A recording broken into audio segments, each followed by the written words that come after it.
4월 18일 헌법재판관 중에 2명의 임기가 만료되기 때문에 그로부터 2달 전에 4월 18일 최소한 2월 18일 무렵에 정부가 대통령 지명 복세 헌법재판관 후보자 추천을 재추천서를 제출하는 것이 그게 정상적인 겁니다.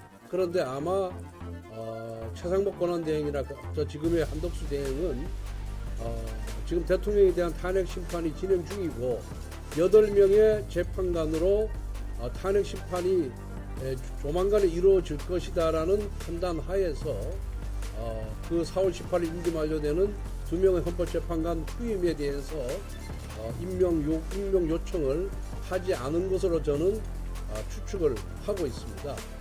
그런데 만에 하나 한덕수 대행에 대해서 탄핵 사유가 지금 전혀 없거든요.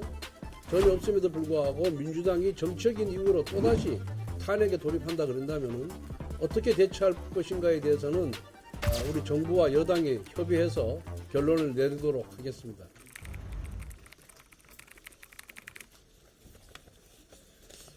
그 상법 제6구 관련해 가지고 공개적으로 메시지를 내지 못해서 백브리핑을 요청을 했습니다.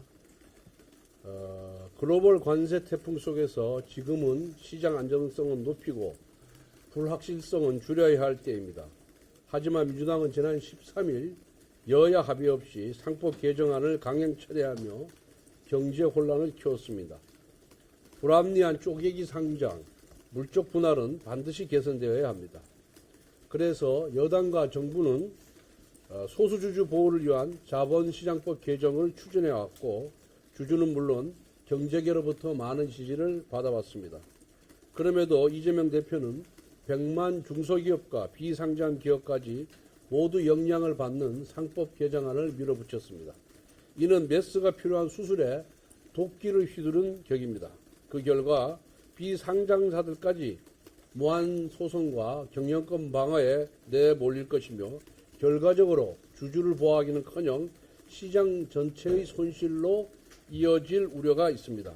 국민의힘은 국익과 주주 이익을 위해서 상법 개정안에 대해서 제2의 요격권 행사를 요청하며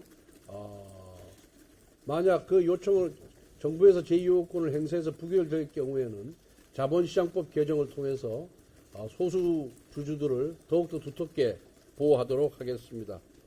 이재명 대표 역시 혼란 가중을 멈추고 합리적 대안 처리에 협력할 것을 강력히 촉구합니다. 질문 받겠습니다. 오늘 일부 언론에서 야당이 한덕수 2차 탄핵 발의할 경우에 여당은 문영배 이미선 재판관 후임자 지명할 거라는 보도가 나왔는데요. 이거에 대해서 입장 좀 주시면 궁금합니다. 일부 언론이라면 어떤 언론을 얘기하는 거예요? 문화일보에. 뭐 다들 아시다시피 헌법기관 구성원, 헌법재판관이라든가 대법관이라든가 중앙선관위원은 임기가 헌법에 정해져 있습니다. 통상 임기 만료 2달 전에 정부에서 그 임명과 관련된 청문회 개최 요구서를 제출하는 것이 지금까지 관행이었습니다. 그런 관행에 비추어 봤을 때는 4월 18일 헌법재판관 중에 2명의 임기가 만료되기 때문에 그로부터 2달 전에 4월 18일 최소한 2월 18일 무렵에 정부가 대통령 지명 복세 헌법재판관 후보자 추천을 재추천서를 제출하는 것이 그게 정상적인 겁니다. 그런데 아마 최상목 권한대행이나 지금의 한덕수 대행은 지금 대통령에 대한 탄핵 심판이 진행 중이고 8명의 재판관으로 탄핵 심판이 조만간에 이루어질 것이다라는 판단 하에서 그 4월 18일 임기 만료되는 2명의 헌법재판관 후임에 대해서 임명 요청을 하지 않은 것으로 저는 추측을 하고 있습니다. 그런데 만에 하나 한덕수 대행에 대해서 탄핵 사유가 지금 전혀 없거든요. 전혀 없음에도 불구하고 민주당이 정치적인 이유로 또다시 탄핵에 돌입한다 그런다면 어떻게 대처할 것인가에 대해서는 우리 정부와 여당이 협의해서 결론을 내리도록 하겠습니다. 지금으로서는 뭐 이렇게 하겠다, 저렇게 하겠다, 이렇게 단언적으로 말씀드릴 수 없음을 양해해 주시기 바랍니다. 우선 저희들이 바라볼 때는 8명의 헌법재판관으로 구성돼서 이미 변론 종결을 마치고 한 달 가까이 지낸 지금의 현재 재판관 8명으로 대통령에 대한 탄핵 심판 선고가 우선이고 먼저라는 말씀을 드립니다.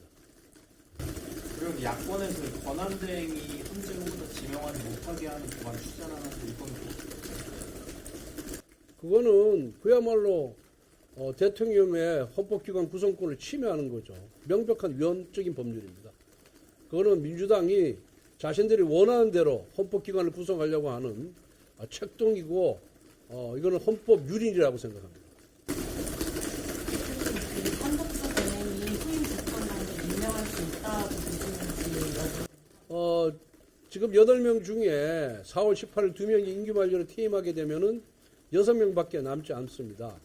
그리고 과거에는 뭐 대행이 그 임명할 수 있느냐 없느냐의 그런 논란이 있었는데 이미 최상목 대행이 국회에서 추천한 3명 중에 2명을 헌법재판관으로 임명을 했습니다. 그래서 이 문제는 이미 일단락이 됐기 때문에 과거 우리들의 그런 거 비춰봤을 때는 6명으로는 헌법재판소를 운영할 수가 없거든요. 그렇기 때문에 대행이 2명을 임명할 수 있다라고 해석하는 것이 헌법재판소 운영을 위해서 필요한 것이다 이렇게 보고 있습니다. 지금도 국민의힘 입장은 마은혁 재판관 임명은 안 된다고 하시는 분은 이제 한덕수 대행이 후임 재판관 임명하는 거는 된다고 하시는 것처럼 들렸어요. 그건 전혀 별개의 사안입니다. 마은혁 후보자의 경우는 여야 합의 없이 민주당이 일방적으로 밀어붙인 것이고 오늘 아침에도 얘기했지만은 마은혁 후보자는 대한민국 헌법의 정체성인 자유민주주의 체제를 수호할 의지가 없는 사람입니다. 이런 사람을 헌법수의 최후의 기관인 최후의 보리인 헌법재판소의 재판관으로 임명한다는 것은 결국 우리 헌정체제 수호를 포기하겠다는 것과 마찬가지입니다. 전혀 별개의 사안이기 때문에 저는 가능하다고 봅니다. 문제는 그렇게 몇 달 동안 하더라도 이제 권한대행이 국가 원수의 이제 그 권한 그렇게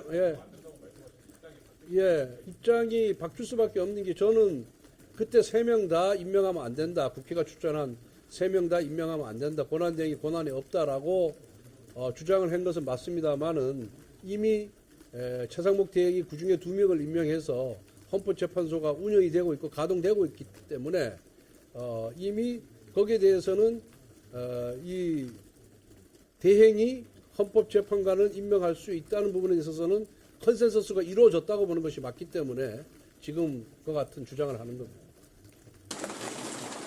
경남 지역에서 산불 때문에 추경 시급하다는 목소리 계속 나오고 있는데 추경 지금 야당이랑 어디까지 좀 협의됐는지. 어제 경제부총리가 추경에 대한 입장을 밝혔고 우리 당은 우리 당이나 정부 입장이 이런 겁니다. 여야와 정부 간에 이견이 없는 부분만 먼저 담아서 처리를 하자는 겁니다. 그거는 AI, 그다음에 통상 대응, 그리고 산불 피해로 인한 재난 대응 이 3가지 부분이거든요. 그래서 이 3가지 부분은 제출이 되면 여야 간에 이견이 있기 때문에 빨리 처리가 될 수가 있고 그리고 조기에 처리가 되면은 우리 산불 이재민들에게 실질적인 혜택을 줄 수가 있는 겁니다. 그런데 민주당은 자신들이 여태까지 주장했던 25조에서 30조, 35조죠? 35조 규모의 추경이 되지 않았다고 해서 여야 간에 이견이 없는 부분까지도 자꾸만 뭔가 문제를 삼으려고 흠집을 삼으려고 하는데 그거는 바람직스럽지 못한 태도다 이렇게 보고 있습니다. 그래서 여야 간에 이견이 없는 정부 추경안이 제출이 되면은 그건 먼저 처리하고 그다음 우리 당이 또 반영하고자 하고 주장하는 부분이 있고 민주당이 반영하고자 하는 무슨 뭐 재난지원금이라든가 또 그 뭐죠 지역 화폐 뭐 이런 부분에 대해서는 추가적으로 논의에 가면은 될 것이다 이렇게 생각하고 있습니다. 그래서 1단계, 2단계로 분리해서 처리하는 것이 국민 민복을 위해서 민생을 위해서 필요하다 저는 그렇게 생각하고 있습니다. 네. 한덕수 대행이 헌법재판관 후임자를 보고받았다는 내용을 보고받을 수 있는지 궁금하고 그리고 그 후임자 임명에 대해서 당에서 건의하실 생각이 있는지